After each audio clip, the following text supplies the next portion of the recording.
I did everything right and they indicted me. And I don't know what the I'm doing. Antifa!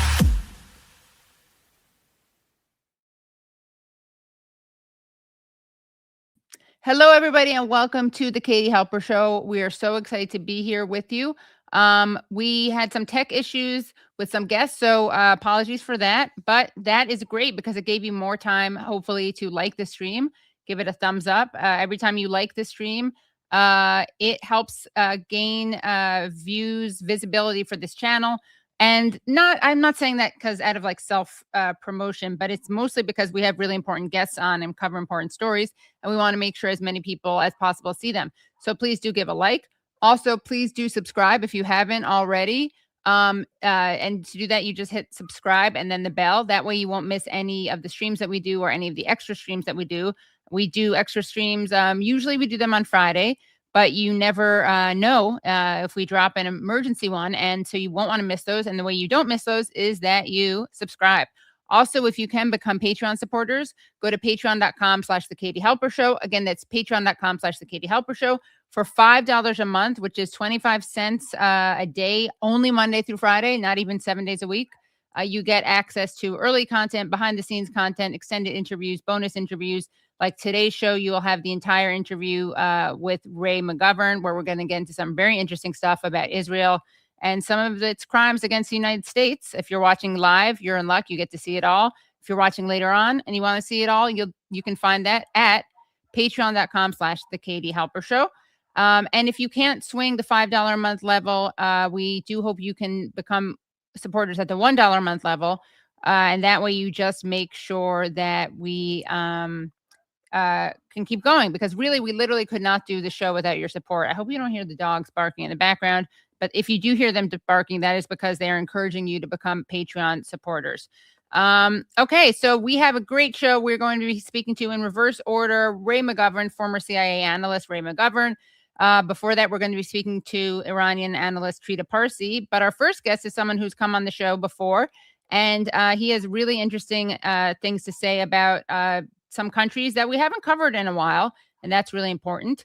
So everyone, put your hands together, your virtual hands together, for our first guest, Arturo Desimone. He is a Aruban Argentine writer, artist, and active member of the social movement Llamamiento, as they say in Argentina, Llamamiento Argentino Judío. So welcome. Welcome, Arturo. How are you? Hi, Katie. Thank you for having me. How are you? Good, thanks. Thank you for coming. You were very excited to talk about a certain figure who is a rising star in leftist Argentine politics. Is that a fair description of her?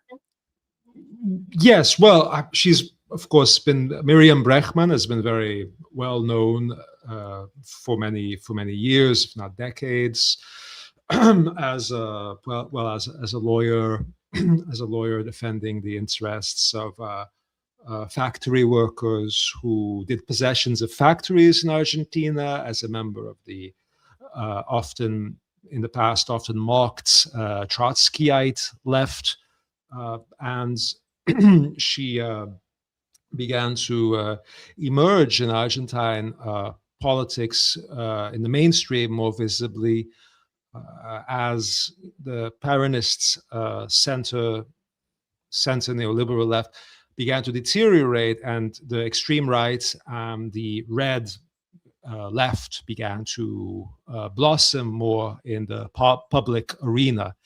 And that process never ended, at least not for the left. Milei is, and just so you, so people know, you said the Peronist, so that's like as in Perón, right? Perón. So right. For people who, because this is not a Latin. I mean, we have people from Latin America watching, but not everyone's a Latin American or Argentine. So yeah, if you could just Sorry. So yes, Peronism is basically the tradition of left-leaning populism in all of Latin America, populism concerned with the workers and social issues. And Perón, right, more than 75 years ago, was at the end of the Second World War, was a great pioneer of this style of politics, which then began to appear all over the rest of Latin America. Many people say, for example, that Hugo Chavez was similar in some ways to Perón, although I disagree on some points, since Perón also industrialized a lot of Argentina, much more. And even people in Argentina, there was a big debate as to whether Trump is an American Perón or not, because he has a protectionist talk, even though he does not necessarily walk the talk. Right. So Peronism is basically left-leaning populism, which has had a powerful grip on the imagination of Argentinians for a very long time, since the end of the Second World War, and only recently did that begin to fragment, did that begin to splinter. And the results are Milei and the opposite, Myriam Bregman, of this leftist, red, Trotskyite, Leninist, Marxist alliance in Argentina. Okay, we're going to get into that, but let's start. No, this is good. So let's start off by talking about who Milei is, and we're talking about Argentina. Yes. Who is Milei? He's in power now. People may recognize him from a famous moment. In fact, let's show this moment. This is Milei and the Argentine president, Milei and Elon Musk with a chainsaw at a CPAC event. Okay, so there you have the image.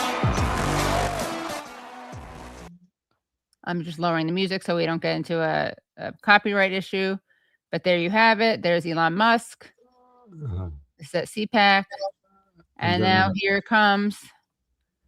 Here comes. Is he hiding behind the flag, or maybe none other than Javier Milei, right? Okay. Yes, the chainsaw. The chainsaw, yeah. So tell us about Javier Milei, who's in power right now, and why he's significant, not only in, and you can talk while we have this in the background, why he's significant not only in Argentina, but also in the rest of the world. Right. Well, Milei, he at some points he was a very marginal figure. Then in elections in 2019, he had like 4% of the vote, and then by 2023, he had the majority of the vote, and he campaigned a lot during the pandemic with videos talking about cryptocurrency, talking about entrepreneurship, appealing to people who were shut out of people who were in the informal economy, so like small vendors and peddlers from poor neighborhoods, people like, what was the name of that man the black man who sold loose cigarettes and who was Eric Gardner. Right. So the Argentine equivalent of those people, like very small, merchants and hustlers, they would watch Milei's videos, and he would talk to them as if he was talking to them, as talking about the interests of entrepreneurs. But actually, Milei was only defending the interests of huge business people and huge, gigantic business interests. And so the right wing, which had many failures in Argentina, had gone out of fashion. And so then they latched onto Milei, who had this heterodox, like countercultural, like subversive appeal in order to repackage old wine in a new bottle. So Milei presented, this heretical face of the new right, but actually these are the exact same economic ideas. So the chainsaw represents austerity, slashing the entire public sector, slashing the state, but of course the part of the state you preserve and embolden is the military and the police, of course. That's part of the state keeps growing and the rest is slashed. So this fake right-wing anarchism, the mainstream right in Argentina latched onto that, and that was seen as a sign of hope that the world would never exit this era of, Bukele, the cryptocurrency dictator in El Salvador, that the world would never leave this era of, Orban and Christopher and Christopher Rufo and J.D. Vance and all these people who have, this rebellious aura, but Right. they are not necessarily that new in the ideas. They like support the status quo, or in some ways exacerbate it, but their style is insurgent and disruptive. Well, they do go against part of the status quo, so against part of the centrist, academic status quo, political correctness, platitudes, neoliberal. Yeah, they attack the aesthetics of neoliberalism, but Milei fanatically holds on to the core tenets of neoliberalism, which is austerity for all, and he believes that the previous right-wing governments simply did not do the austerity well enough. Even though all previous right-wing governments who did austerity, they just got Argentina into worse and worse, deeper debts with the IMF, for example. So with Macri, the IMF debts was historic, 45... Another Argentine president. Yes, the previous right-wing Argentine president got the country $45 billion into debt, which is which was the record then for the entire world of debt.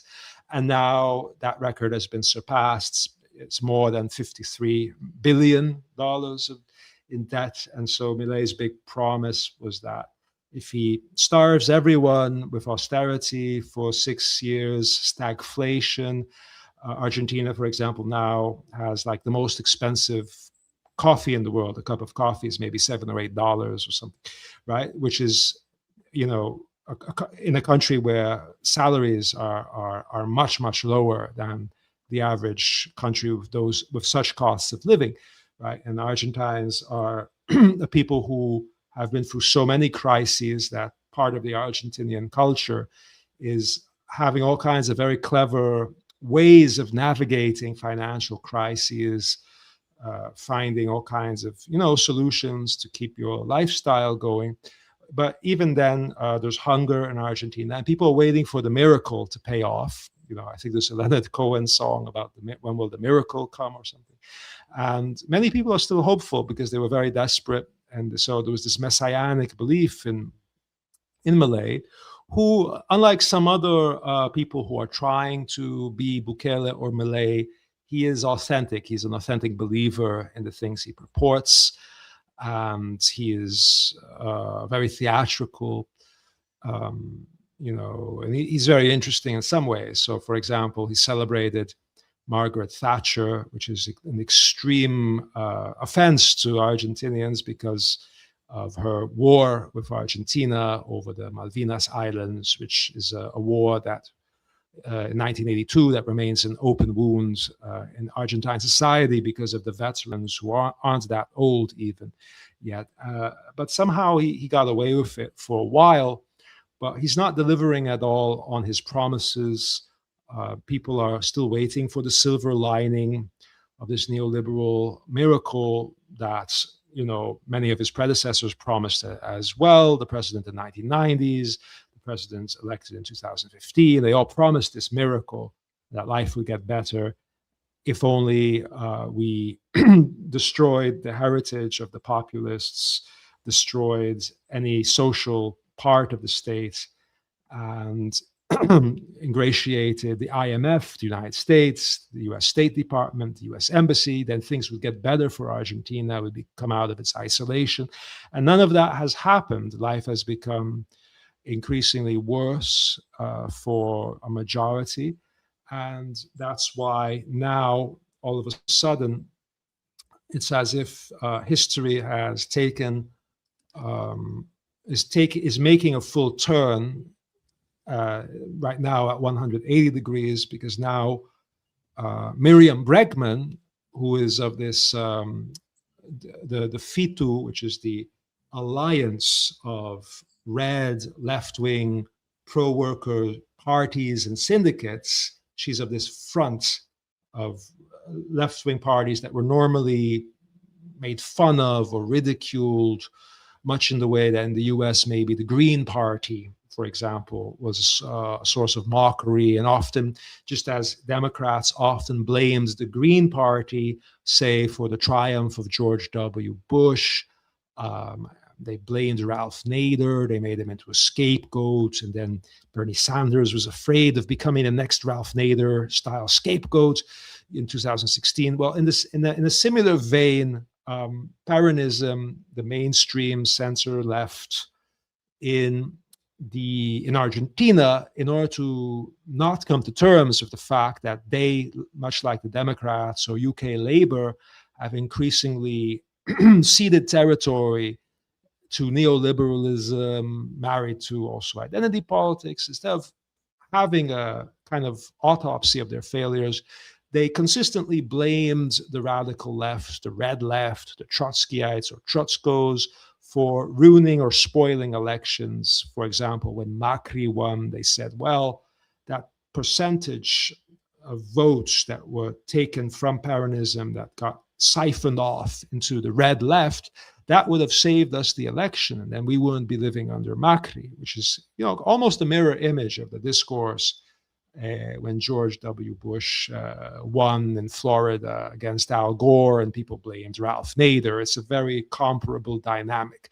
But this time around, nobody is laughing, or no one is mocking the red left, because right now, Myriam Bregman is at 4% of the estimates, and she, among all of the candidates, all of the prospective candidates for next year's elections, she not only has the most favorable, the most positive image, according to all polls, but also according to all polls, she has the least, disgraced image. So she has the best reputation, the least tarnished reputation. Mainly because she was always authentically just incorruptible and completely ideological from the beginning, which is sometimes the reason why the red left has failed, because they're very rigid, whereas Peronists, they played the political games, which, in Latin America does imply a certain amount of realism, meaning you accept corruption as a fact of life in politics, whereas the red left they were too puritanical to accept that kind of, realistic embrace of some corruption in order to get anywhere in politics. And that used to be a handicap in Latin American politics anywhere, but this time is actually working out to her benefit. Yeah. Wow. Well, Arturo, we're going to have to bring you on another time, because we were so delayed by these tech issues, and we have a full show. But I mean, we did a full segment on Milei and Myriam, so we can get into some more of these issues later on another appearance. So we'll have to do it shortly. Yes, I hope that we could also at some point talk about Colombian elections coming up, which have a Milei imitator, Abelardo de la Espriella, who's quite scary and also fond of the chainsaw, and is much more dangerous than Milei. And oh wow, even more. And when is that election happening? The 21st of this month. Yeah. Okay, so maybe we can bring you on even this Friday. Sure. But you got to get all right, and you'll do a check. You and Brad can get together an hour before the stream to set everything up. I'm sorry about. No, I'm kidding. No, but this has been great, and people are already excited about what you're talking about, because this story isn't getting a lot of attention here, so it's really important to do that. So, yes. Guys, stand by. We will very soon have Arturo back on the show. And that's like a nice sneak preview tease for when he comes on and talks to us about what's happening in Colombia. Thanks. Okay. Thanks, everyone.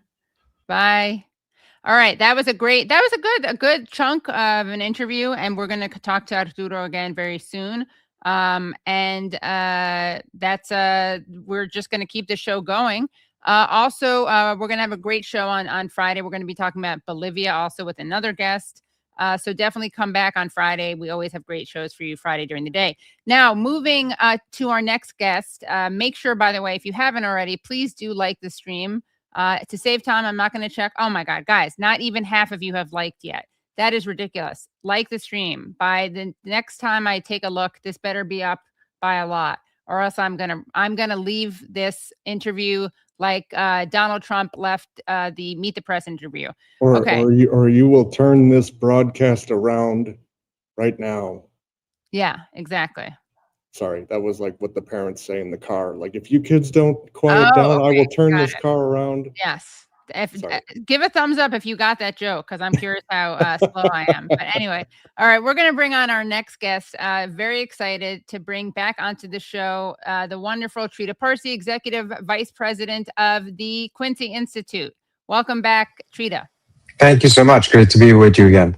Thank you. So you are incredibly busy. I got to say, people who talk about Iran, you guys really have your work cut out for you, because the work, the news there is just nonstop, and it becomes it's changing so rapidly. I guess that's kind of what happens when you have someone like Donald Trump in power, and you have a country that is actually fighting back. So just today, Trump posted to Truth Social to announce, quote, and we have it here.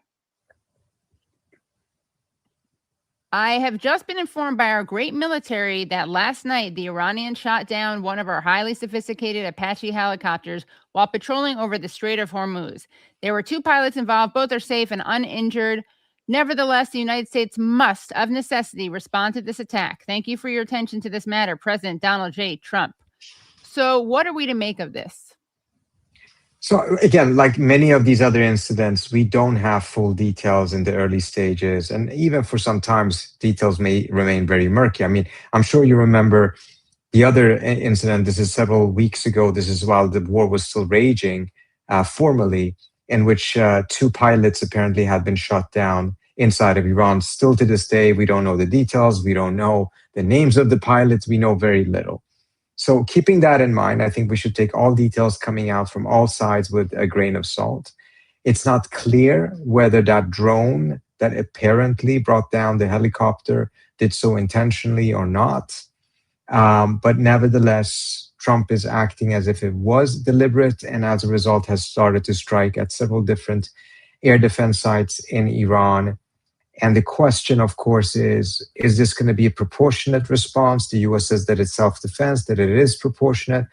But of course, the Iranians have a say in how they view this. And if they do not view it as such, and even if they do, there's a likelihood that they will retaliate. And the calibration of the responses are going to be tremendously important, because if there's any miscalculation, miscalibration, and for instance, either side actually kills some servicemen, then you're going to see an even greater escalation. It's going to be very problematic. And this shows you how sensitive and fragile the situation is, because the 2 militaries are deep inside of each other's spheres right now. And it's not a surprise that these things just seem to happen every 2 or 3 days at this point. Right. And this comes after, over the weekend, Iran struck Israel in retaliation against Israel striking Beirut. Then Israel responded, which prompted Iran to respond again. And that was like kind of the end of this round of skirmishes, I guess. And so what is the significance of this latest escalation, in particular, Iran striking Israel on behalf of another country that was hit by Israel, right? So they did this on behalf of Lebanon, basically. Exactly. So this is very significant in 2 ways. One is the fact that the Iranians are now saying that they've already restored their own deterrence. They know the Israelis will not attack them without knowing that they will get attacked in turn. But now they're trying to extend that deterrence onto Lebanon as well. And that has not happened before. Now, this where the second part comes in. If they succeed in establishing what the Israelis call a new equation, which is that whenever Israel thinks about striking Lebanon, it will have to think twice, because it will come with a cost. The Iranians may or may not retaliate against such a strike. This will give the Israelis pause. Their total maneuverability will now be somewhat restricted. The manner in which they've been able to act with complete impunity in Gaza, in West Bank, etc., and in Lebanon, of course, may come to an end. It doesn't mean that they will stop, It doesn't mean that they can't strike. It just means that there's a cost associated with it now, and that may cause them every once in a while to choose not to. Again, if this new equation is established, it's not clear at this point if it is. There's 2 points that are interesting, though. One is that after the Iranians struck Israel, the second time the Israelis did not strike back. Secondly, they did strike Lebanon afterwards, but not Beirut. They struck southern Lebanon. And it's in some ways perhaps a test to see, are the Iranians serious about saying that all of Lebanon is now protected by them? Or is it only Beirut and specific neighborhoods, frankly, in Beirut that are very important to the Iranians? And the Israelis may have been testing that to see. And then there's another element here, which is sometimes the Israelis back off for a couple of days because Trump is angry, because he's putting pressure on them. But in 3 or 4 days, they may go at it again, just where they were before. So it's too early to draw any conclusions as to whether there is a new equation in the region or not. So what motivates Iran to do this, to bomb, or what motivates Iran to respond to things that aren't done directly to them? I mean, this is kind of challenging for a realpolitik analysis, right? I mean, is this more moral than we're used to? I mean, look, the Iranians will definitely try to say that there's a moral element to it, and I think there is. I don't think it's the driving force, though. I think part of this is their old view that they need to have this extended forward defense in order to make sure that the war does not come to their own territory is now being revived. They need a strong Lebanon that checks Israel so that Israel does not attack Iran itself. This is self-serving at the end of the day. To do that, of course, they need to make sure that the population in Lebanon, or particularly the Shia population, does not feel that they're being abandoned by the Iranians. This is a sentiment that was widespread in 2004. The Iranians want to be very careful to make sure that they don't strike a deal with the US that leaves some of their supporters or allies thinking that they were abandoned. And then, of course, the very obvious thing, that if the Israelis are allowed to just continue to strike Lebanon and escalate, that means that Israel is free to start a war again. And if there's supposed to be an enduring end to this war, then you cannot have this massive loophole that allows Israel to restart the war. So extending the ceasefire to Lebanon and Israel is, a logical step that is necessary from the Iranian perspective. And I tend to think that there's elements on the US side that understands this as well.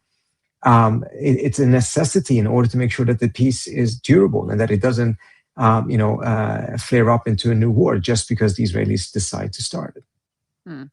And I'm just curious, how much do you think that this kind of Shia ideology, and I've talked about this before, but it's funny because when I was younger, the whole Islam was used as a way to vilify people, right? And it was like, oh, these people, they don't respect life. That's why they're okay killing themselves, killing other people. They send their kids off to die. But now I see more and more people, it's not an Islamophobic trope at all, but it's kind of like there are people who will say, people who are actually Shia, and they'll say that this is part, and not in a murderous way, and if anything, in like a sacrifice way, like we are willing to fight and to defend ourselves or other people. Do you buy any of that? Do you think that's sincere for some people, for some leaders? Look, religious motivation is a very powerful force, and it's part of it. I don't think necessarily the state can sell this policy simply just on its own nationalism or nationalism that is more ethnically based. So you use all kinds of different tools in order to be able to sell this. So to the population, to the soldiers. I mean, remember in 2003, American soldiers were going there because apparently freedom in Iraq was so important that they wanted to sacrifice their lives for it. So I would be careful not to buy too much into that there is a significant degree of authenticity behind it, but there is without a doubt a significant potency to ideology, whether it's used by the Iranians, by Israelis, or Americans. At the end of the day, what you do have, though, is that all sides tend to, at times, view the other side's willingness to sacrifice as something very murderous and dark, while it at the same time is using the exact same thing and is viewing its soldiers who are willing to sacrifice themselves as heroes. But when the other side do it, then there's something culturally wrong with them. Right. Yes. I mean, to give an example, remember how Ukrainians were lionized when they were fighting for their territory. I mean, I think there's a degree of absolute justification for it. They were invaded, they fought back, but they were absolutely lionized to the point in which in Western media, there were pictures of Ukrainian children holding guns. And this was seen as, wow, look, they're fighting for their lives, for their country and for their territory. But whereas if you had a picture of a Middle Eastern kid with a gun in his hands, it certainly would not be lionized. It would be seen as something profoundly culturally wrong with that country. Exactly. Right. Yeah. No, and it's hard for me to even express this question because it's so hard to ask it without sounding like I'm generalizing or being what's the word, reducing or essentializing. But it is interesting how if anything, it's almost there's a religious and obviously all religions can be misused and exploited, but it's interesting that you see, I mean, I've heard so many people tell me who are Lebanese and they live there and they're Christian. They're like, I'm not Muslim, I'm not Shia, but Hezbollah protects me. And I just think it's interesting that it's kind of the inverse of what the racist trope about Muslims is, which is that they go around killing a lot of people because of religion. And what we see is that for some, it's actually they go around protecting people. In part, as you said, it's a multiple factors. Yeah. And of course, you do have plenty of Lebanese as well who blame Hezbollah and think that it is Iran and Lebanon who is stirring this fight. I don't claim to be an expert on it, but I have been at times quite confused and I've had a difficulty to fully understand it. But when you scratch the surface, it seems to, and I want to be careful, I say it seems to be such that there is a belief that, you know what, Lebanon just simply cannot stand up against Israel. So we just have to accept some sort of a subjugation. That subjugation, if it at least leads to some sort of a peace and stability, that's better. Jordan has been subjugated by the Israelis. It doesn't have any defense or any ability really, but they have peace and stability, and that's better than resisting. And people can agree or disagree whether that is the right or the wrong belief. But you're also in the same country will have people who say absolutely not. We're not going to be subjugated by anyone, and as a result, we're going to resist. And I don't think it's a coincidence necessarily that it is the Shias, because they live in the south. They were the ones who were taking the brunt of the Israeli occupation. And the Iranians only got an inroad into Lebanon in 1982 because of the Israeli invasion of Lebanon. Prior to that, the Iranians, under the Islamic Republic in its first 2 years in power, had tried to spread its revolution, had tried to start these organizations in Lebanon, but actually had failed. It's only after Israel invades Lebanon in which a demand emerges, a critical mass of that demand emerges amongst the Shia in southern Lebanon for an outside protector. And the Iranians were more than happy to step in because back then they were very expansionist and were really trying to spread their revolution. Yeah, and you mentioned in a recent post, going back to this question of acting on behalf of another country, which is, of course, related to what you were literally just talking about.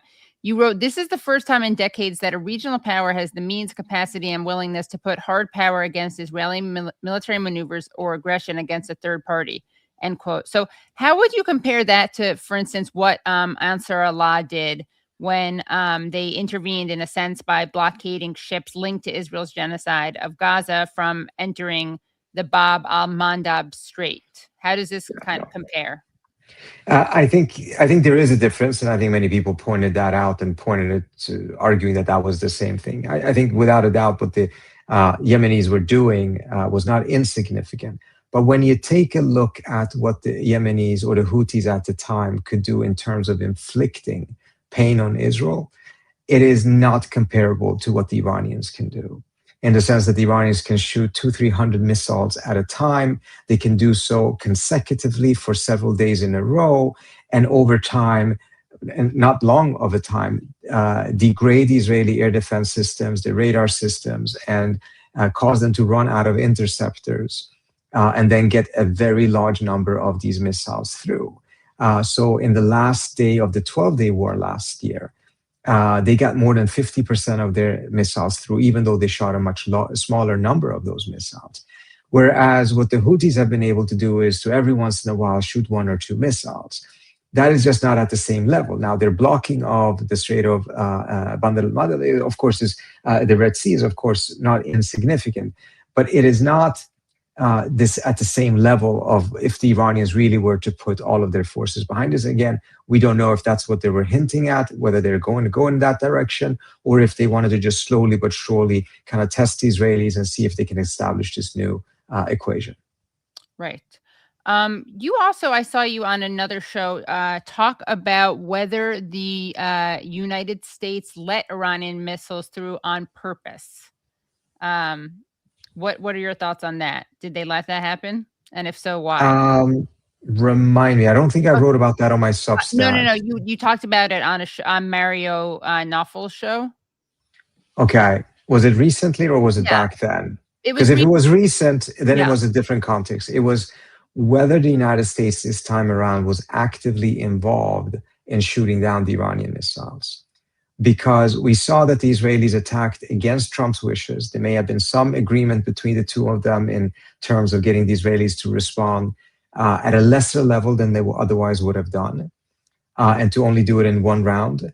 But there's also another element, which is at first the US side said that they were not involved in defending Israel. Later on, they said that they were. I don't know where the truth is, but I would suspect that the degree to which the US side this time around was involved in protecting Israel by shooting down Iranian missiles may have been much less. And the reason I say this is because this is not a binary thing. Either you support or you don't. You could do it at very different levels. During the war itself, the United States expended more interceptors defending Israel than Israel did in defending Israel. So the US was extremely active in defending the Israelis. And that gives the US some bandwidth of potentially reducing that in order to send a signal to the Israelis that it is very unhappy that the Israelis are not going along with what the US wanted them to do. And again, my speculation on my end, my point is that I don't think it is either or, that suddenly, the US is all in or suddenly the US is all out. There's degrees in between that. And I think that's where you will find the answer. And what about this famous Trump getting really mad and cursing at Netanyahu that, Axios wrote about? What are your thoughts on this? I mean, is there any change that we're seeing? Is this all political theater? Look, there is undoubtedly a lot of political theater, but I think also there's a reality in which there is a tremendous amount of tensions between Israel and the United States right now. I think Trump actually does want to get a deal. He needs a deal. He needs to get out of this situation. He's not seeking a deal because he's a good guy or anything like that. He needs to get out of this situation. Now, he may have criteria for how to get out of this deal that I think may be too harsh or too maximalist or too unrealistic. But I do think that he needs to get out of this deal and that he recognized that as well. Netanyahu doesn't want to end the situation. He actually wants to escalate the situation. And if there is a deal, just as the Israelis did against Obama, there's going to be a lot of tensions. Now, I think that Netanyahu himself may have to take more of a back seat in such a fight. But behind the scenes, I think the Israelis will do everything they can to sabotage the deal. I don't think it is a coincidence that it is at this moment that you have a massive spike of Israeli spying on US officials. And it just so happens to be those US officials that are making the decisions about the negotiations, about a deal, about the military posturing. Right. Yeah, that's, I think that maybe if people try to publicize that more to get Trump to be feel humiliated, like, does he really want to be known as someone who lets Israel spy on his guys? I'm just trying to appeal to whatever, it's not going to be a moral argument that persuades this guy. So Trump, for your own sake, don't let them, don't look like such a cuck. Because it's really embarrassing. And we, of course, we all know, as we've covered before, that if Trump really wanted to end this, I mean, he could just get on the phone, right? Like Reagan did with Begin in 1982 over Lebanon, which he called a Holocaust. Yes. So undoubtedly, the US can put a stop to it. It's always been a question of, are you willing to pay the political cost for stopping it? And I think in this specific situation, the Iranians want to see Trump show that he can and that he will. And Trump is trying to show that he can, but he's not going to fully stop it because from his standpoint, if he fully stops it, he's going to pay a very high political price And he's only willing to do so if he knows that there is a deal. But if he's uncertain as to whether there is a deal and he expends that political capital and it turns out that it's for nothing, that's not going to be an attractive situation for him. So I think he's trying to signal, look, I can hold them back, but I'm not going to hold them fully back until I know that there's a signature by the Iranian side on that MOU. But why would they do that given how much they've exactly lied to Iran? And they will be like, well, why should we trust that you will just right. because you say so? You bombed us twice in in the midst of negotiations. We have absolutely no reason to trust you whatsoever. So yeah, that mistrust is at this point a critical reason as to why the two sides, despite the fact that they both need a deal, not managed to get to the finishing line. And when does it become more politically painful for Trump not to stop Israel? Well, I mean, if there is a deal and the Israelis do everything they can to sabotage it, then at that point it will be very problematic for Trump if he doesn't step in. So I think under those circumstances, I think that he has to. I don't think he feels that he has to at this point. Kate, I got to run right now, but it was really great talking to you. Thank you. Sorry, I couldn't let Thank you so much. myself. Okay. Thanks. Have a great night, Trita. Okay. Well, guys, we have an amazing guest. Everyone gets so excited when he joins the show. Also, where are we on likes? Because I know that you guys aren't all hate watching. Guys, get these likes higher up. We have like almost half, slightly more than half, but I know that half of you aren't hate watching. So we're going to bring onto the show to talk some more about some of these very provocative things that we brought up, including the Iran war and Israel spying on the U.S. government.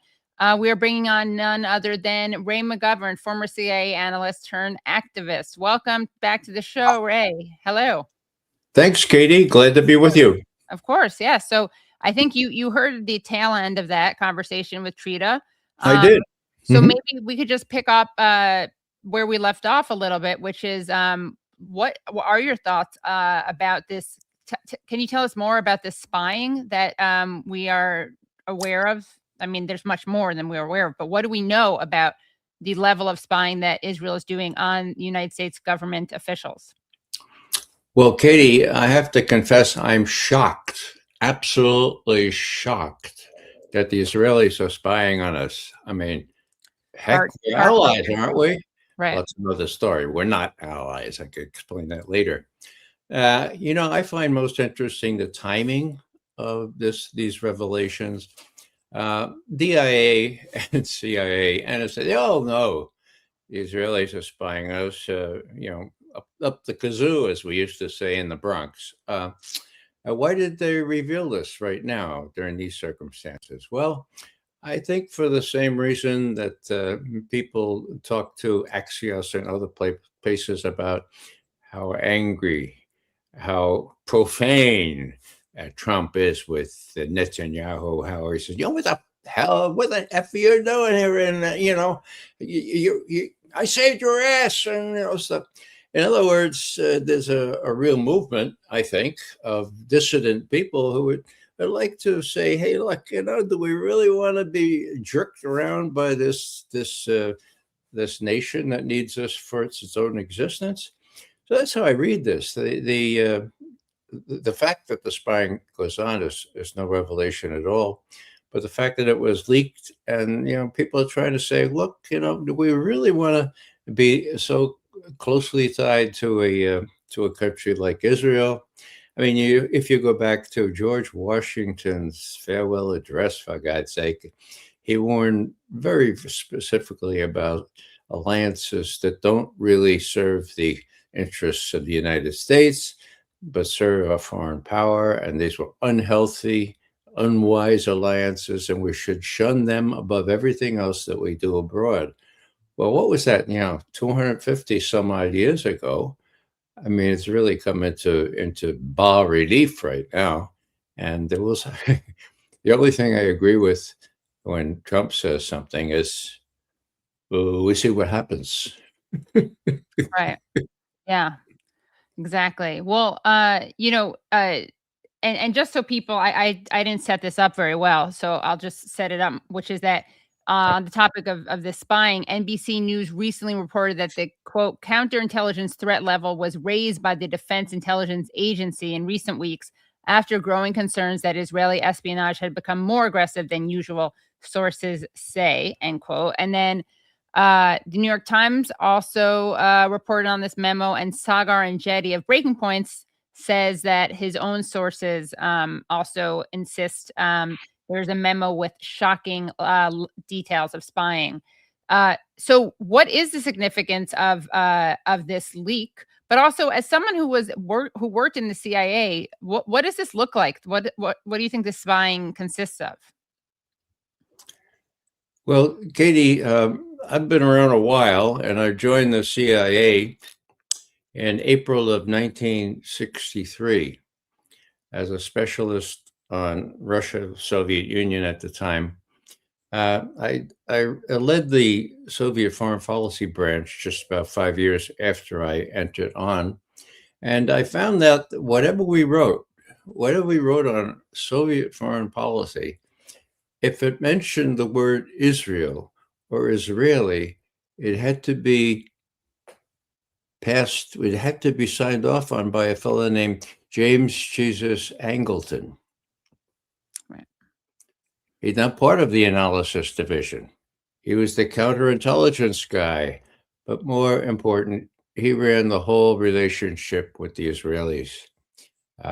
He knew what was going on, and what he chose to tell President Kennedy, who was the president at the time, we'll never know, but there was a big to-do about Israel seeking nuclear weapons. Netanyahu himself participated in stealing the technology and the parts. And so Angleton was his own man, but all I'm trying to say here is that it was bizarre, in my view. As a young, naive guy, I said, well, he's counterintelligence, maybe he's do that. And, he would never, we never got into, well, correct that, when we were talking about Soviet policy toward the Middle East. Sometimes he would intervene and say, no, we don't want to say that. We would say, well, yes, it's true. And whether the director would overrule Angleton or us, well, you can imagine which one he overruled. Wow. Yeah. Not us. I mean, us. Right. Well, Brad backstage, you should put this in chat, Brad, but Brad wrote me, just going to break that fourth wall, which we so frequently break on the show. An important point. Let's see, Brad, is it in the chat yet or no? I don't think that I can fit all that in the chat, Okay. Katie. You want I'm to ask sorry. your question? Hey, Brad. Well, hey, Ray. Thanks so much for being here. And please correct me if I'm mistaken, but I believe the Israeli malware Pegasus, I believe it's called, which my understanding is one of the biggest threats of that is that it's able to infiltrate devices and control devices and you're able to do that without having to have physical access to the device to put it on there.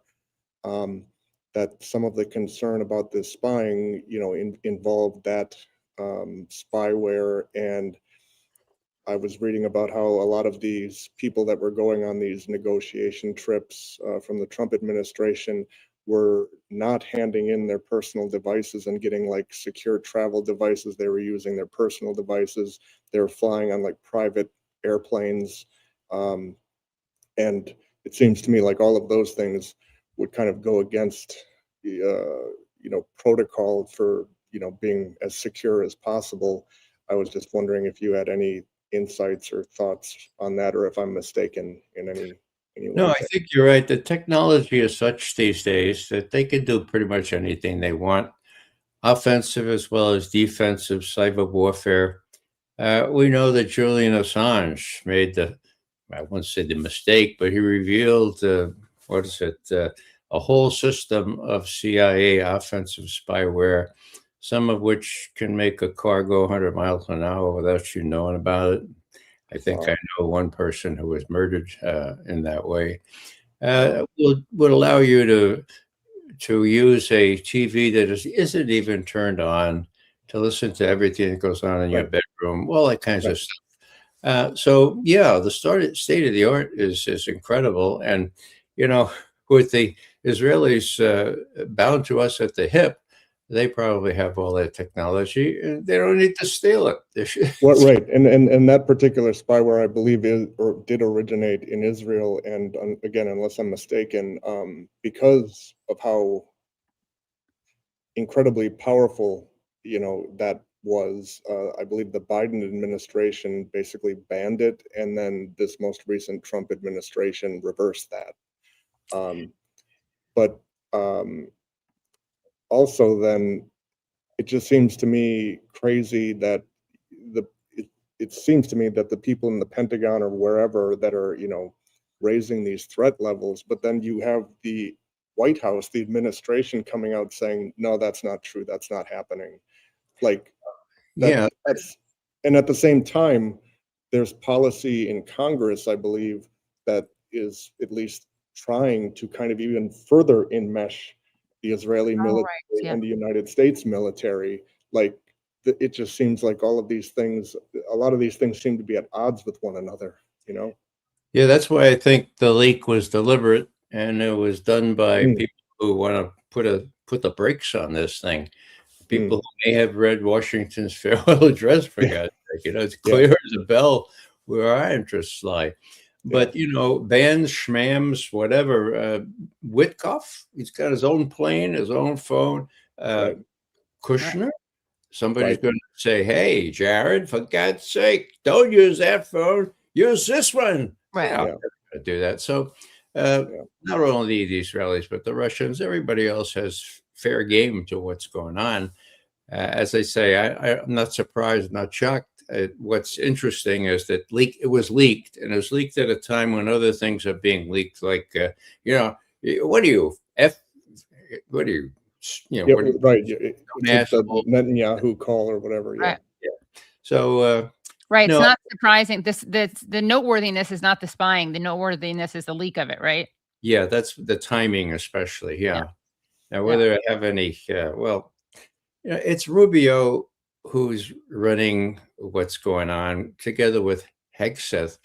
And one has to remember that Rubio uniquely, since Kissinger, controls the flow of information into the president, intelligence or anything else. So if he doesn't want the president to know something, the CIA, his analysts are prepared. It's like an anal sphincter, okay? It's all up sometimes. It's so constipated, and the great constipator is sorry for the graphic allusion, but I don't want to call him a Arschloch, which is what the Germans. I mean, likening Rubio to a sphincter, that does seem appropriate. Yeah. So anyhow, so there is this anal sphincter, and Rubio is in control of that. So when Rubio explained why we attacked Iran on the 28th of February, I was shocked. It was the 2nd of February, March, 3 days later, okay? And he said, look, the Israelis told us that they were going to attack Iran. And, we were afraid that the Iranians would retaliate against us. And so we decided we needed to preempt that. So we needed to attack them so that our losses wouldn't be so great. Hello. So translation, Israel made us do it. Right. It's not quite that simple, but it's almost that simple. I mean, I'm sure it was planned together, but even for Rubio to think that was a logical explanation. Of course, Joe Kent came right in 2 weeks later and said, look, Mr. President, with all due respect, I resign. And I resigned because there was no imminent threat, and because this whole thing was made up in Tel Aviv and by Israel's supporters in Washington, period. Whoa! Number two guy in the national intelligence setup. Not only saying he quit, why he quit, and this very kernel of information, which no one ever says, that it was Israel that did this. That speaks well for Joe. And 2 weeks later, he said, look, you want me to explain some more? Okay, here it is. You're not going to have any agreement at all unless you cut off aid for Israel. Okay, you understand that now? if you cut off aid for Israel, they have a chance. Well, we haven't done that, have we? So it's very clear.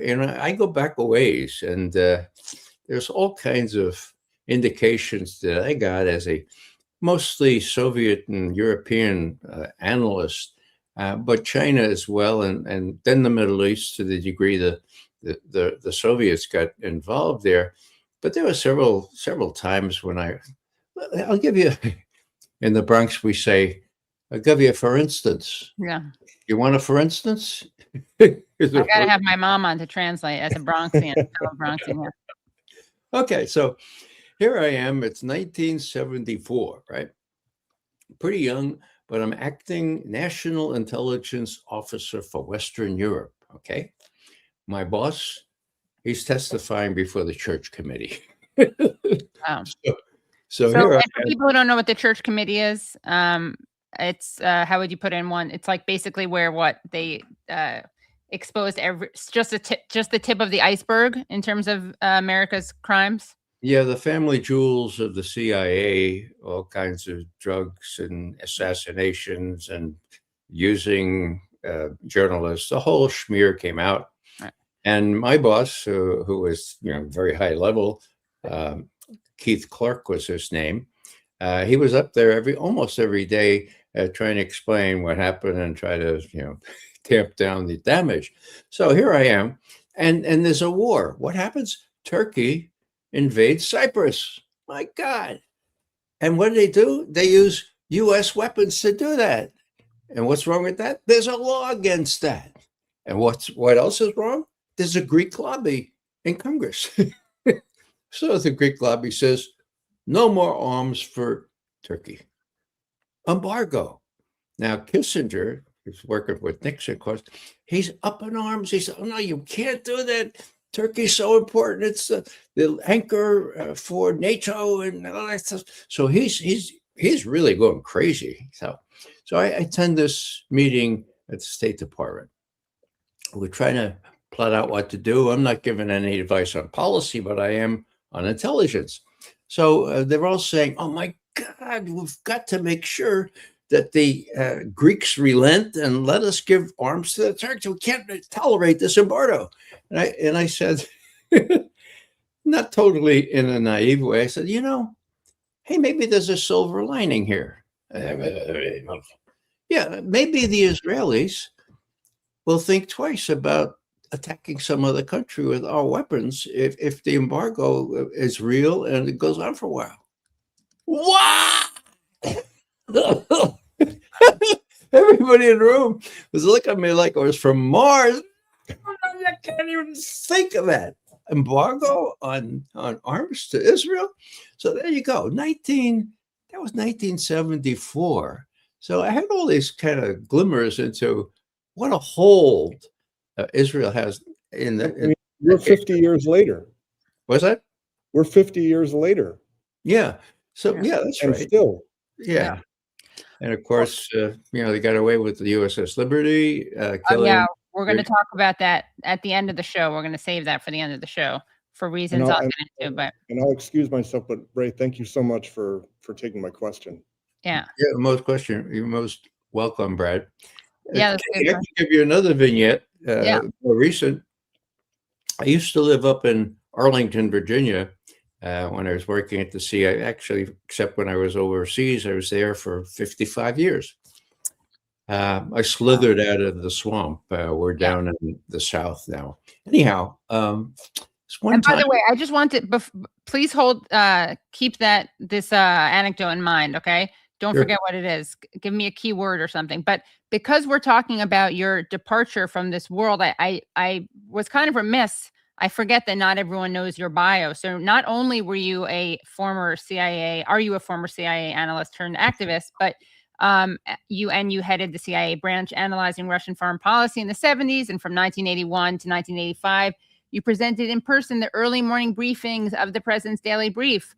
But then you said in 2006, you returned.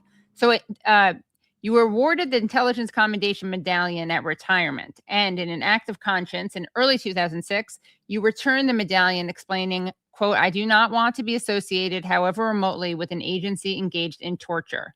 And in 2003, in January, 2 months before the U.S. attacked Iraq, you co-founded Veteran Intelligence Professionals for Sanity to warn the presidents that the intelligence on Iraq was fraudulent. And that's called VIPs or VIPs. Okay, so back to your slithering tail. Slithering. Well, we slithered out of the swamp of Washington 7 years ago down here with some of our grandchildren. Good move, by the way. But before we did that, I used to meet with high muckety mucks whenever I could find them and challenge them if the cameras were on. This one particular time, I was at the Arlington Symphony. It was a good symphony. And at the intermission, I used to call it halftime, but it's properly called intermission. We're walking. Oh, I see John Warner. Now, for those of you who don't know who John was, very distinguished Virginia gentleman, long white mane, and he'd been senator for like 30 years, and he was head of the Senate Armed Services Committee, and he's walking all alone out there. So I said, Rita, please, go get a drink out there. I said, Senator Warner, Ray McGovern. Now in Washington, the ethos is such that if somebody looks decent, and I did then, and was, you should remember his name. Well, you never say, huh? You say, right. Oh, Ray? I said, right. Yeah. When we were at the Bolshoi Ballet in Moscow for the signing of the SALT agreements. You remember you came late because you were working on the Law of the Sea treaty, and somebody asked me to give you my seat, and so I did. Oh, sure, Ray. So he puts his arm here under my. He says, "Now, what's on your mind, Ray?" I said, "Well, I'm glad you asked, Senator, because I see a lot of indications that Israel is about to attack Iran and draw us in. Well, this friendly little arm embrace becomes like a vice, and the blood stops flowing into my arm." And he said, "What'd you say?" "I think Israel's going to attack Iran, and we're going to be in trouble." And what year was this? Charlie, how are you? End of embrace. Charlie, he didn't even know it was Charlie, but right. It was, so here was a physical pain that I had suffered here from the most distinguished guy with all kinds of power, who let Rumsfeld cover up the torture that went on in Abu Ghraib. And so, it's Congress, it's the State Department. This deep state has a real problem, and part of it is Israel, of course. And Israel's kind of like the 51st state without, without being the 51st state. So that's the problem. It's always been that way. I just thought you'd like that vignette because I still remember it. It hurt. And when was this, more or less? This would have been about, about 80, 85, 86. Oh, wow. Okay. Yeah. Right. Things, the more things change, the more things stay the same. Wow.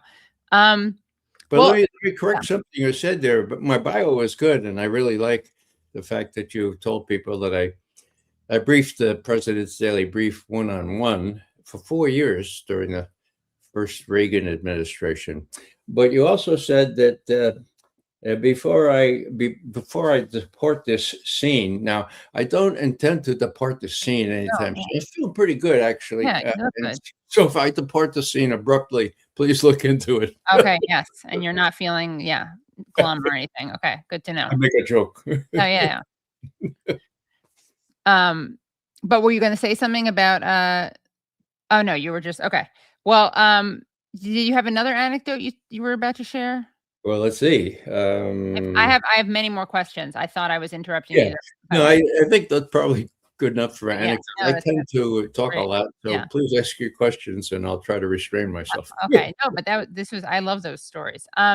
Well, since people like to say, I'm going to ask you more about. I'm going to return to Iran for a little bit, and people like to say, Trump likes to say, or when he can remember the talking point, or the mainstream media likes to say, that Iran started this conflict in 1979 with the Islamic Revolution. And so as a CIA for many years, starting in 63, you started, right?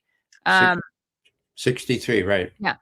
Can you describe the ways the CIA was interfering in Iran before 1979, including the infamous coup against Mossadegh in 53? But what other kinds of interference should people know about that's not perhaps as well known?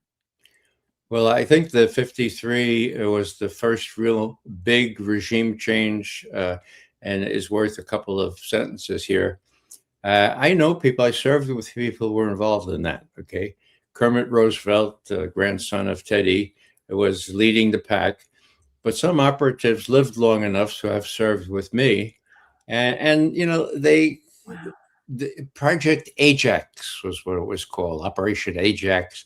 And, they had doubts about whether it was a smart thing to do as they became educated, as I became educated. Suffice it to say that when I let myself be recruited, I took the initiative. This is 1960, 61. The CIA was a young fledgling organization that was described to me as a place where you could get all the access you might to information, put it together and report it directly to the president without having to bow to the State Department or the Defense Department. And guess what, Katie? That was true. It was true on Soviet foreign policy. It wasn't quite true on Latin America or other issues, but on the Soviet thing, they took that seriously, and I could report without fear or favor what I thought. So it was a good place to work. But they also told me in this book they gave me to read that Iran was about to go communist, right? And the Russians were really going to take over Iran. And so the operations part of our agency did a great thing, and they overthrew that commie-leaning government there. And so, naive guy out of graduate school, didn't pay much attention to that because that was on the operations side. And never the two will meet. They're two separate CIAs, really. So what I learned was that it was the British that were our patrons in our they taught us how to do this intelligence business. And when Mossadegh, the only freely elected prime minister of Iran for 3 millennia, okay, when he was elected, and then he said, my God, a lot of people are really poor here. The Brits are taking 90% of the revenue from the oil under our soil. So maybe we ought to think about nationalizing that. Then the Brits took us by the arm and said, now, CIA guys, Kermit, this is what you do when an upstart third worlder thinks that the oil underneath his soil there belongs to him, and not BP or its predecessors. So they took us by the hand, and so your point is really excellent. 1953 is the benchmark. That's when we overthrew the duly elected president. Mossadegh was his name, and we put in a guy who had a secret service worse than the Gestapo, the Shah of Iran. Okay. Now, he'd do whatever we wanted. We'd give him all kinds of weaponry and so forth, but he was our guy, and he was brutal. And so when you think of Khomeini coming in back in 79 or so, that was a reaction to the brutality of this guy who finally got cancer, right? And so he decides he wants the best treatment, and he asks the U.S., can he come to the U.S.? And Jimmy Carter, I guess, at the time says, well, nice thing to do. Yeah, maybe then you go away. But that was it for the Iranians, because the Iranians knew what was going on in the U.S. embassy. And so, oh my God, they're going to either fix this guy or pick somebody else to come in here. And so they looted the embassy and took hostages. Now, I wasn't in favor of them taking hostages, but I understand exactly why they did and why they took all the paper from the basement that couldn't be shredded to show that, how Iran was so subservient to the United States. So Iranian relations with the United States goes back to 1953, okay, not 1979. And one little vignette about Khomeini, a lot of revolutions are are enabled by new technology. Okay. Now, I know a lot about new technology, which you younger guys say, well, take it as a matter of course. But back in 1979, there was something called there were two reels, right? Yeah, I know what it's called. It was called a tape recorder, okay? And Khomeini made these fiery speeches, and they recorded it, okay? And then they put it in these little cassettes, and then they brought them to, and then from every minaret, Khomeini speaking. So they were ripe for this, and I was surprised at how long it took the Shah to finally succumb. So that's where it all started, and people don't forget that. And I'm only talking about people's fathers and people's grandfathers and people of my age who remember exactly how all that happened, and how Iran's unique chance after 3 millennia to have a representative government and be able to profit from the riches within its own country was flawed, was spurned, thwarted by the Anglo-American Entente here, which flaunted its ability to do such things. And so I learned in the process a lot of things, partly by talking to people who were involved. And so maybe there's some advantage to having been around a while. Well, speaking of having been around a while, your beat was Russia. What is your analysis of the latest in the Russia in what we can call the Ukraine Proxy War? You know, we hear a lot of people saying that the Russians are losing, that Ukraine is winning. In fact, I want to get your reaction to a video of Democratic Congressman from Connecticut, Jim Hines. He had some interesting things to say over the weekend to Margaret Brennan on Face the Nation. I reached out to you wanting to also speak to you about Ukraine before this controversy erupted here with Bill Pulte. You were just there. You were meeting with President Zelenskyy. Just in the past few days, Ukraine has carried out some very deep strikes. St. Petersburg, 600 miles into Russian territory. How do you judge where the war is at this moment in time? Is Russia still winning? No, Russia is not winning, and I mean that's the headline, right? Ukraine is now winning by any standard, right? On a net basis, you know, the front lines are moving a couple of square miles here or there, but on a net basis, the Ukrainians are now retaking territory. The Ukrainians are inflicting a mind-boggling number of deaths on the Russians. You know, for every square mile that the Russians move, they're giving 250, 300 Russian men in fatalities. You know, the Russian casualties are like 30,000 a month. It's just staggering. I mean, it's like a Vietnam every 2 months for the Russians there. And as you pointed out, the Ukrainians are now striking deep into Russian territory in a way that has compromised, you know, 30% or so of the Russian refining capacity. So make no mistake, the Ukrainians are winning this war. Okay, so make no mistake, the Ukrainians are winning this war. What say ye? Bollocks is what the British say. I won't use appropriate adjectives. I mean, Jim Hines, I remember seeing him appearing at Hillary Clinton's old think tank, so to speak, saying the Russians hacked to help Hillary win. And Hines is going to say, to help Hillary lose, right? To help Hillary lose. Yeah, well, that was the whole idea. Yeah, the Russians hacked because they wanted Trump to be in there, and of course, not everybody knows, but that was completely wrong.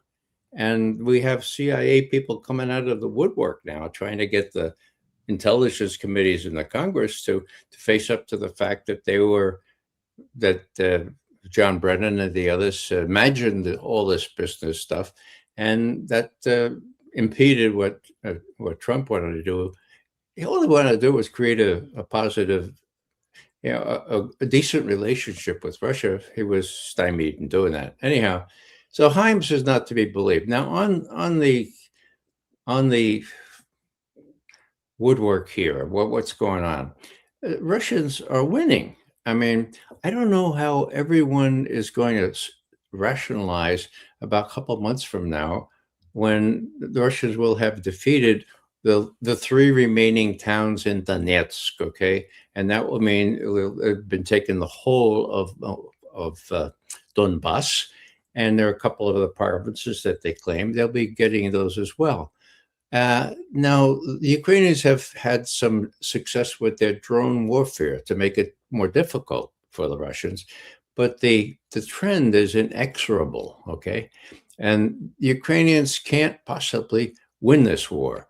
I mean, the foolhardiness with which people went into this war, people who apparently never looked at a map and never saw the disparity between Russian potential and the rest of and Ukraine, it doesn't make any sense. So the problem is that the American people don't know this. The American people focus on what are they told? Oh, they're told that this was a unprovoked attack on Ukraine, and that it was a full-scale military attack. And oh, yeah, the other one is illegal. Usually they say unprovoked and full-scale. Well, we can talk about full-scale. It wasn't full-scale. It was less than 90,000 men, okay? And besides, they agreed to stop the war after 6 weeks, for God's sake. And the French and the British deceived the Russians into thinking that they should pull their 90,000 people back, which they did. And it's right on the record. I mean, and even the Chancellor of West Germany, Chancellor of Germany, Angela Merkel, and Hollande from France both admitted on the record openly, oh yeah, well, when we said that we should have a ceasefire, and when we said that just hang on there, we was buying 7 years for U.S. and NATO to build up Ukrainian forces with NATO training, with NATO weaponry. And look at them now, they're bragging about deceiving Putin. So the real thing here is to attack, to persuade the American people they've been had again, okay? In other words, it wasn't unprovoked. Now, John Mearsheimer, one of my heroes, professor, University of Chicago, 12 years ago. Friend of show. Yeah. Yeah. 12 years ago, I think I have. Yeah, here it is. I was doing a show on Ukraine just earlier this afternoon, and here's his. Can you see that title? Why the Ukraine crisis is the West's fault. Wow, Yeah. the liberal delusions that provoked Russia. No, the liberal delusions that provoked Putin. Wow, I thought you were going to show me the copy of his book, The Lobby, but yeah, this is okay. Here we go. So this is Foreign Affairs, the most prestigious in those days Foreign Affairs journal, and it's 12 years ago, right? And I mean, if you listen to Mearsheimer, you read this saying, well, that it has to be right. I mean, it's the realist school of international relations. Now, I was a Russian major. I took a lot of foreign policy courses, but I didn't know that there was a realist school of international relations. What I did was realist school as an analyst in the Army and then the CIA. I didn't know there was anything else. Okay, So anyhow, here's what he said. I took out one sentence or two sentences from what this really says. Mind you, September 2014. To place it in perspective, the coup in Kiev, blatant coup, advertised 2.5 weeks before on YouTube with an intercepted conversation between Victoria Nuland and U.S. Ambassador in Kiev, Jeffrey Pyatt. So this is in September. He probably wrote it in July or August. That's what he says. NATO and the U.S. now face a choice on Ukraine. They can exacerbate hostilities with Russia, which will end up devastating Ukraine, or they can work to create a prosperous but neutral Ukraine. Okay, 12 years ago. Now, what did he say in May of 2023, when I asked him at a public forum, what do you say now? Well, he said, this whole thing about unprovoked, let me just tell you in a nutshell. Quote, Putin invaded Ukraine with great reluctance. I do not think he had any other options. I do not think he had any other options. I believe that to be true. He was deeply committed to the Minsk agreement so that he would not have to invade Ukraine. And every time Putin speaks lately, he refers to the Minsk agreement. And he says, you can't deal with these people. They trick you. I was taken to the cleaners. Putin says this. I was naive, okay? I'm not going to be naive anymore, okay? So here's Mearsheimer kind of admitting that, not admitting, but saying, look, it was not unprovoked. Right. And if more were needed, you have the Secretary General of NATO, Jens Stoltenberg from Norway, saying 3 years ago, July of 2023, before the EU Parliament, I quote, the Russians offered us a treaty. They wanted no Ukraine in NATO. They said that they would invade Ukraine if we let Ukraine in NATO. And so we said, no. They were against NATO expansion, but guess what? We got a twofer. We got Finland and we got Sweden. So they didn't like expansion. So we got 2 extra ones. Meanwhile, 500,000 Ukrainian youth had been killed, for God's sake, Katie. I mean, this kind of leadership you got in NATO, bragging about this stuff. And his successor, Rutte, is, well, I would say even worse, on a par with Stoltenberg. In other words, Russia said, we will have to invade Ukraine if you do this. And they said that back in 2008 to the US ambassador in Moscow. It was Lavrov, the foreign minister, to a fellow named Bill Burns, actually. Right. And Bill Burns later became CIA, but Bill Burns reported dutifully and correctly. Niet means niet, right? Niet, you got it. Yeah, niet means yet. This is the red line for Russia on Ukraine. If you try to get Ukraine in NATO, they have openly threatened that there would be civil war and they would have to intervene. His words, Burns, I guess he forgot all that stuff when he was CIA director. Anyhow, so if you look at the historical record, and kind of that's what I do, you see how this thing can be explained and how it can be distorted by the likes of Jim Hines, who, is no more than a Democratic, a Democrat or whatever they call him, spokesperson. Right. Yeah. A hack. That's the word. Yeah. Yeah. Not to put too fine a point on it.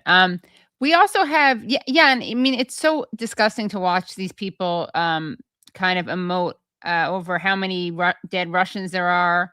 They're happy to talk about dead Russians. I mean, that's already sociopathic, the way they celebrate that, as if that's a good thing.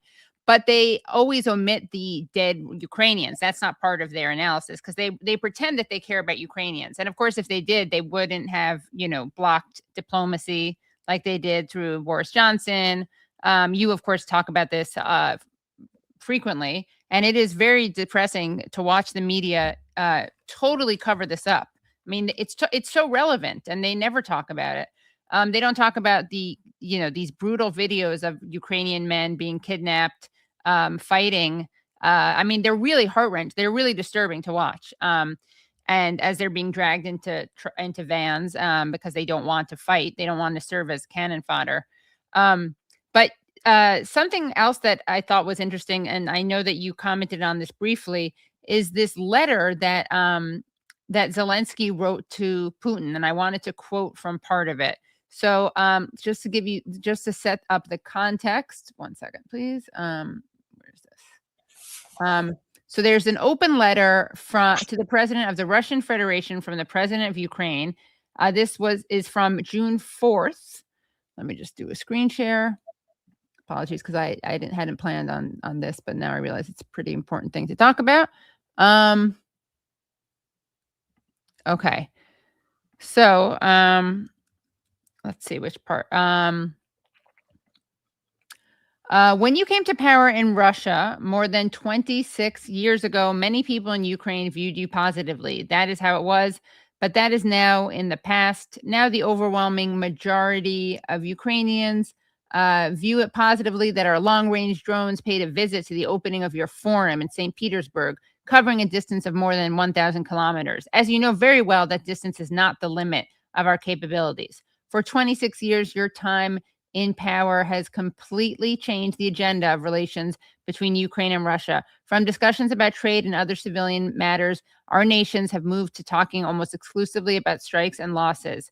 You have spent nearly half of your 26 years in power in Russia waging war against Ukraine. Whatever you may say about NATO, geopolitics, or the Russian language, this war is your personal choice, a war without a real cause.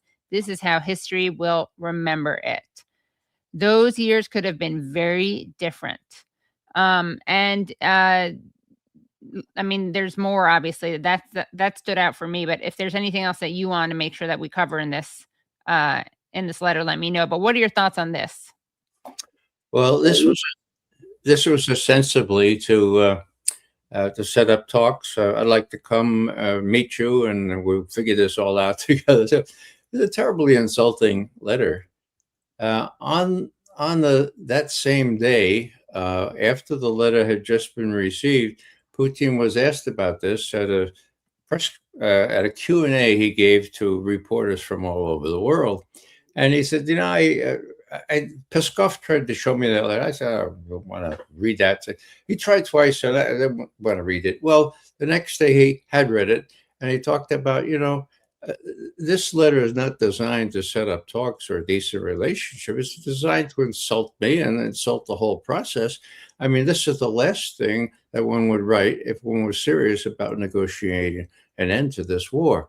So I think the British probably wrote the letter. It was very clever, very awful stuff.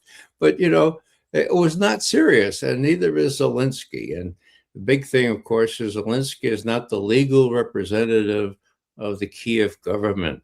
He was supposed to be elections 2 years ago. Now he's still president, but he hasn't been elected. So Putin gave several paragraphs on that on Thursday, the day before, saying, look, we don't know if there's got to be elections. Is he going to run again? And he's already two years, and they only 8 years. And so how are we going to, we'll let the lawyers decide this. But meanwhile, we're not going to talk with him.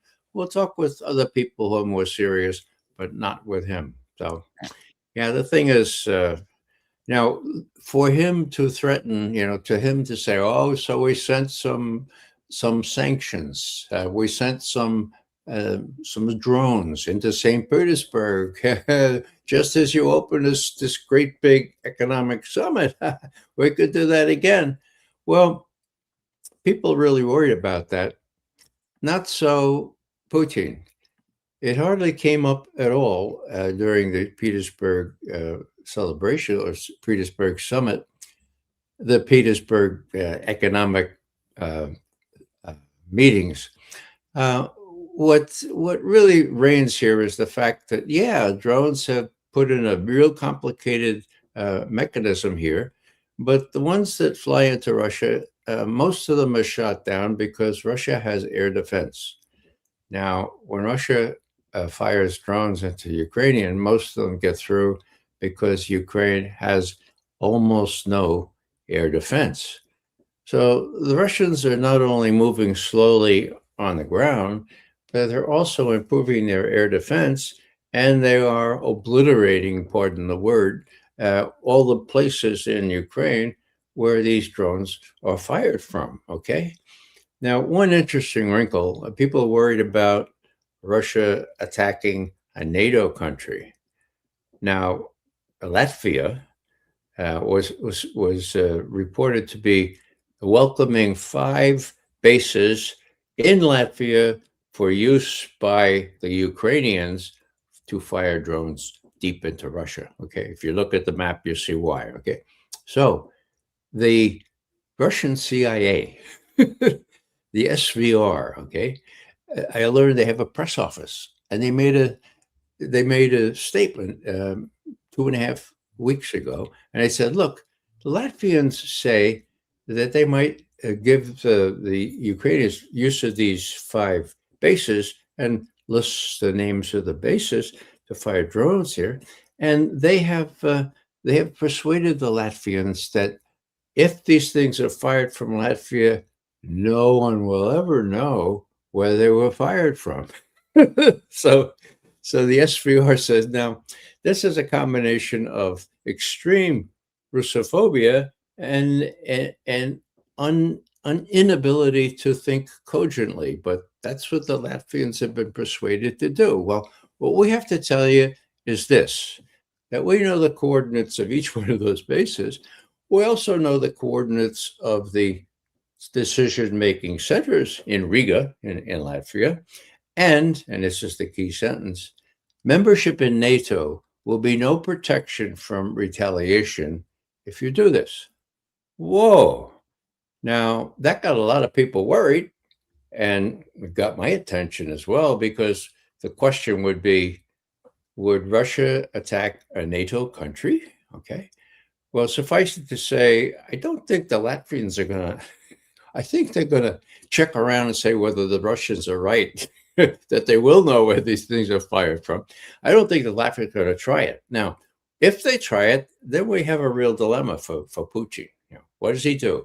Will he automatically strike out against a NATO country? I say no. There are lots of ways to get back at the people in the government in Latvia, okay? And why do I say that? Because I've seen discussions in high-level policy-making circles in the United States.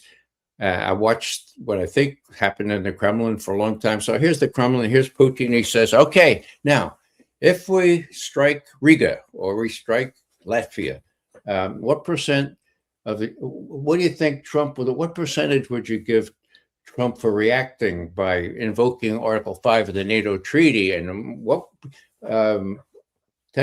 No, wait, 20%. Do I have, 15%. That's too high. Too high? What do you mean? Too high. Look what we've built up for the last 25 years in Russia. I mean, it's not worth it. The risk-benefit calculation, we're winning in Ukraine. We just have to keep our heads. If the Latvians do something stupid, we'll take care of the Latvians, but we don't have to attack another NATO country just now. It may come to that. And we may have to say, well, it probably is the case that Trump will not invoke Article 5 and end the world. But I take the shit, even if it's just 10%, as you said, forget about it. We don't need to do that. This is my impression of Putin. And I have to say, that having watched every leader since Khrushchev right after Stalin, he's unique in his savvy, cool-headedness, cool hand Luke, I'd call him. He's so perspicacious and so confident, and he exuded confidence during those big meetings there in Petersburg, that I'm confident that he'll keep a lid on these people who are saying, "Oh, let's not only strike Europe, but also use maybe mini nukes to the." He's not crazy, and he reined these people in, and he finds some advantage to letting them rant and rave, like this guy Karaganov, who wants to use nukes right away. So it's good for these people to bloviate. Whether Putin would ever allow this, I hope I'm right on this, but my diagnosis is that he won't be provoked, and he knows exactly that's what the Europeans are trying to do. And as long as he keeps winning in Ukraine, and I do expect it to pretty much end on the land this year. Now, that means that the Russians, I think, will be able to combat the use of drones that the Ukrainians have used with some success. But I think there are only 3 cities left between the Russian-controlled territory in Ukraine and the Dnieper River.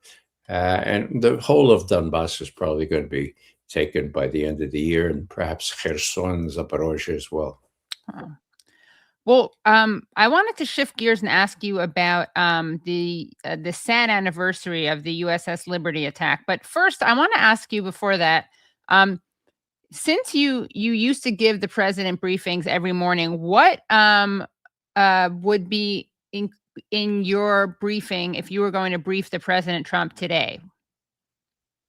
What would you advise him? Okay, it wasn't every morning. We put it out 6 days a week. It was every other morning, so that we could recuperate and read in and all that kind of stuff. What would I tell President Trump? Wow, I would have to be very, very cautious and candid at the same time. If Rubio was there, I would have to be extra cautious, but I would say, Mr. Trump, we mentioned to you that Iran had the ability to close the Strait of Hormuz, and that they probably would if you joined Israel in attacking Iran. That is their nuclear weapon. We still judge, Mr. Trump, Mr. President, that Iran is not working on a real, like, nuclear weapon. There is no evidence. The IAEA, UN body, the inspectors, they have never found any evidence.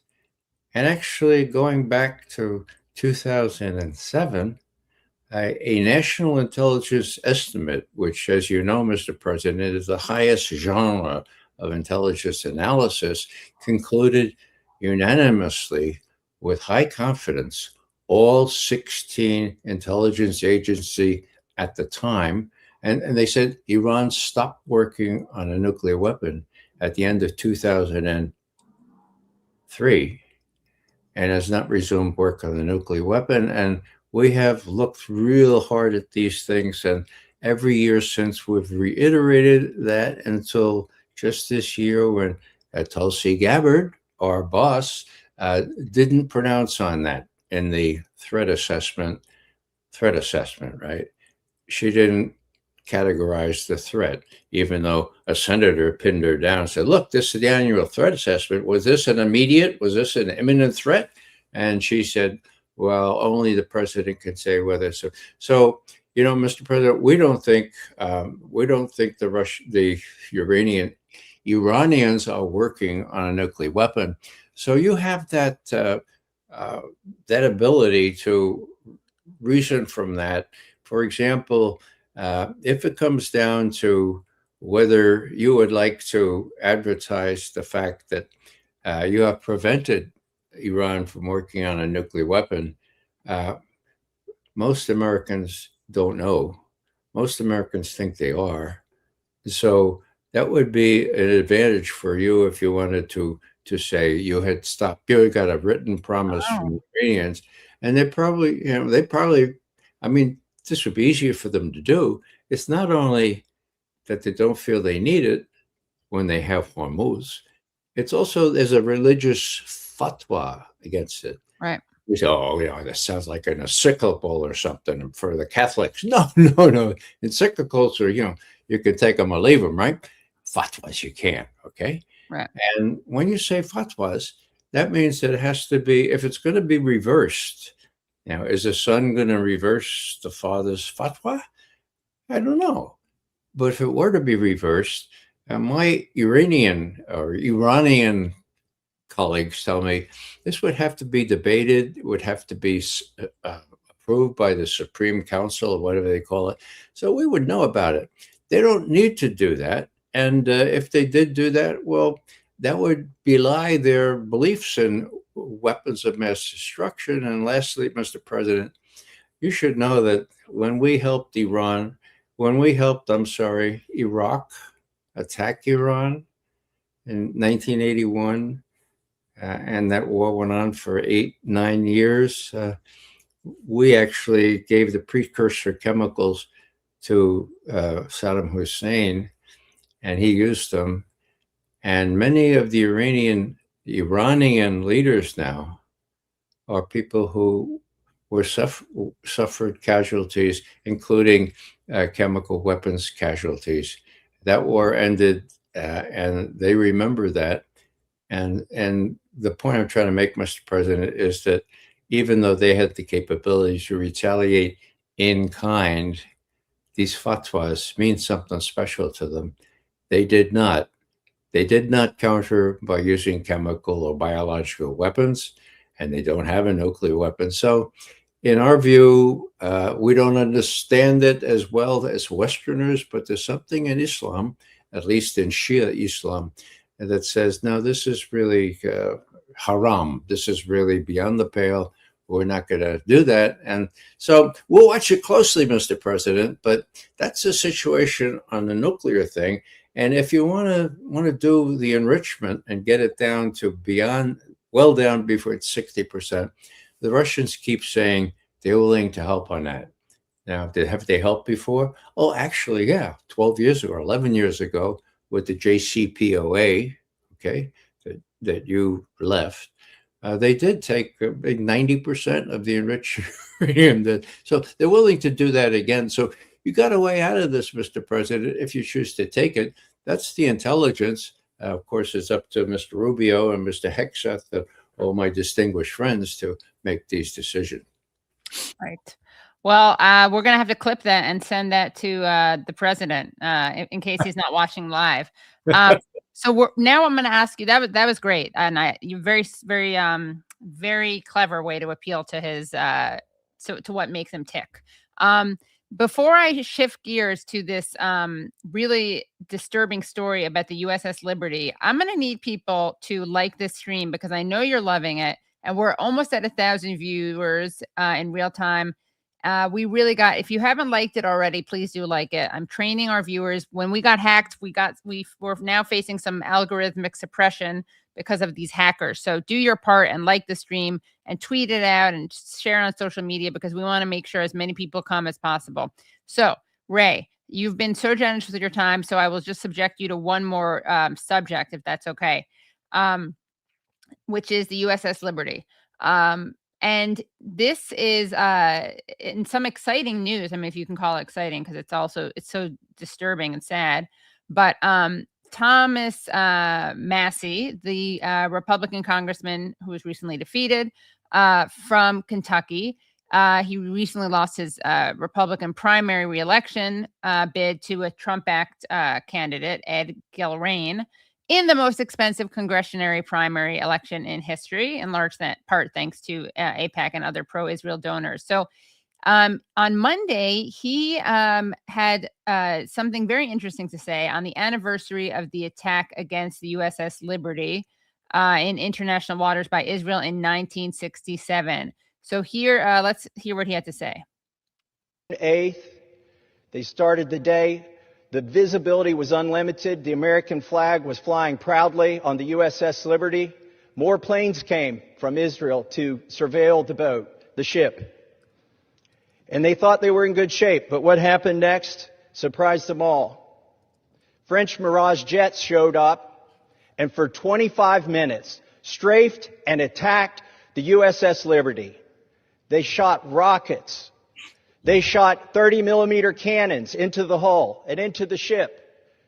They even dropped napalm on the bridge of the ship. This was an effort to kill everybody on board. There was no intention of taking prisoners. After the 25 grueling minutes of attack on this virtually unarmed ship, and they thought things were over and they could recover, the torpedo boats showed up, 3 torpedo boats. They launched 4 torpedoes. One of them hit the hull of the USS Liberty and killed 25 people instantly. It blew a 40-foot by 40-foot hole in the side of this ship. They were intent on sinking it. But they were also intent on not having a single survivor. According to eyewitness accounts, the Israelis machine gunned the lifeboats that they put down. They machine gunned the firefighters who were on the deck. They were bringing the wounded and the dead to the mess hall to triage them. They had one doctor who was trying to help them all, put a few stitches in. It was harrowing, and it's amazing. If not for that crew, that boat would have sunk that day. But it still wasn't over. Helicopters showed up, combat helicopters.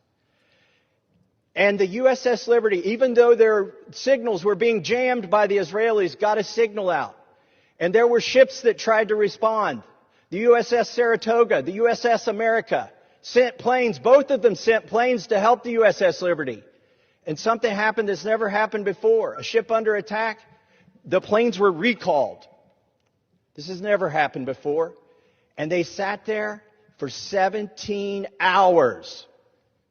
34 dead, 174 wounded, out of 294 crew members. That's over 70% casualty rate, unheard of. The Israelis were intent on leaving no survivor. And what about our own military? Why did they not send anybody for 17 hours to help these men? So what really happened? So, wanted to show people, because you obviously, Ray, you know about this, but I think it's really important because it's so covered up, and I'm going to ask you about this cover up, but because it's so covered up, I wanted to show people some footage of the USS Liberty attack. And there was a great documentary produced by Al Jazeera. This is from 2014. And in it, in fact, they include audio that they received from the, they include audio from the IOF, the IDF, the Israeli Defense Forces, which we call the IOF, Israeli Occupation Forces, talking about the ship and bombing it.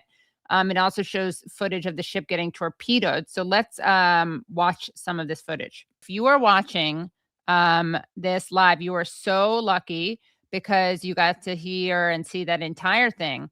If you're watching this later on and you want to see the full chat, including where we get into a lot of the details about the disgusting cover-up behind the Israeli attack on the USS Liberty, then you can do that at patreon.com/The Katie Halper Show. Again, that's patreon.com/The Katie Halper Show. And that is a way that you get to see lots of bonus content, but also you get to support the show. And we really wouldn't be able to do this without your support. So we really thank you for that. Patreon.com/The Katie Halper Show. Now, if you can't afford that, if you can't swing that, and it is only 25 cents a day, Monday through Friday, if you can't swing that, then you can still become a Patreon supporter at patreon.com/The Katie Halper Show at the $1 a month level. And that means you are paying $12 a year. Also, please do, if you haven't already, like the stream, give it a thumbs up. That's a great free way to support the show. If you haven't already, please do subscribe. Our next, I guess, milestone will be, we're at 452,000. So the next one, we really want to get to 500,000 subs, but we'll celebrate when we get to 475,000 subs. So let's get those numbers up. And we did take a bit of a hit when we got hacked. And is there anything else that I need to say? Brett? Oh, super chats. Okay. Thank you so much for becoming a new member. Cars. Thank you. Thank you so much. Fuzzy. I'll just leave it at that. Says M16. I forget. Is it M16 or M16? MI6. MI6. Okay, there you go. MI6, CIA, Mossad, and Ukraine, all the same team. And I should know MI6 because I do watch regularly that amazing show, Slow Horses, with Gary Oldman. Such a good actor. Okay. Thank you for the super chat, Albert Ortiz. Thank you, Marish, Katie, we love you, and Mr. Ray McGovern too. Thank you for that. And thank you for this very generous super chat, Wade Worth. Thank you so much for that. I think that's about it. This was a great show. We will see you Friday when we have our next live show. We're going to do a daytime show. But you can always find us Tuesdays at 7 p.m. We also release clips every day. And there's a slight chance, Brad, I texted you about this. There's a slight chance I'm going to want to move our show next week from Tuesday to Wednesday. So keep your eyes on that, on the lookout for that. But that will be easy to communicate because we will just, I guess, have a little thing to tell you about that. That's it, right, Brad? Okay, now he's hate watching this, he said. I don't know what that is. What were you hate watching, the rest of that video? No, I was giving you a hard time about saying you wanted to reschedule next week, and then I said, okay, now I'm hate watching. Oh, it's meaning you're the ones. Well, Jeez I haven't. Louise, I am batting like 0 for what? 0 for 2 today? Like the joke about turning the car around and then yeah, we'll have to talk there about was people in the chat that they were like, I got it. Okay, there you go. That's I'm glad I asked. To be fair, they said they got it because they were old. Oh, so got it. Okay. yeah. Well, it's we'll have to see. I think it's fair for me to say it may not be on Tuesday. I didn't commit to it, but it may not be on Tuesday next week. Because if it is on Tuesday, they'll see us, and if it has to be later, then they'll find out. Because Oh yeah, no, absolutely. It's not like if I was trying to make it on Monday, that wouldn't be okay. You know, when I was growing up and we didn't have tablets or anything in the car, my dad would give me and my sister math problems, and we would compete to see who could figure it out first. And that's how he kept us from like going crazy in the back seat of the car. You're older though, right? So wouldn't you always, or is she better at math? No. Well, yeah, I think that's kind of unfair for her. Sure, yeah. Though my nephew, I don't know, he's pretty impressive at math, and he's only 6. Right, but that would require that his younger for you to like disprove my thesis, we need to know the younger one was better. Because I know your nephew is amazing at math. It's insane. Yeah, that wouldn't be. I don't think that would be a fair match. Right. Brad has very cute nephews. Yeah, that's all. But yeah, it stuck with me, and so whenever I'm like, I don't know, at a bodega or something, and just like doing basic math like really fast in my head, and people look at me like I'm Rain Man or something. Right. And just because you didn't grow up with calculators and everything, I don't know. Yeah. I guess I am older than dirt. Yeah. Well, I wouldn't say that. That's not very nice. Well, all right. Well, this was a great show, and thank you everyone so much for watching. And all of those guests were amazing. And we will see you Friday. Bye, everyone. I did everything right and they indicted me. And I don't know what the I'm doing. Antifa!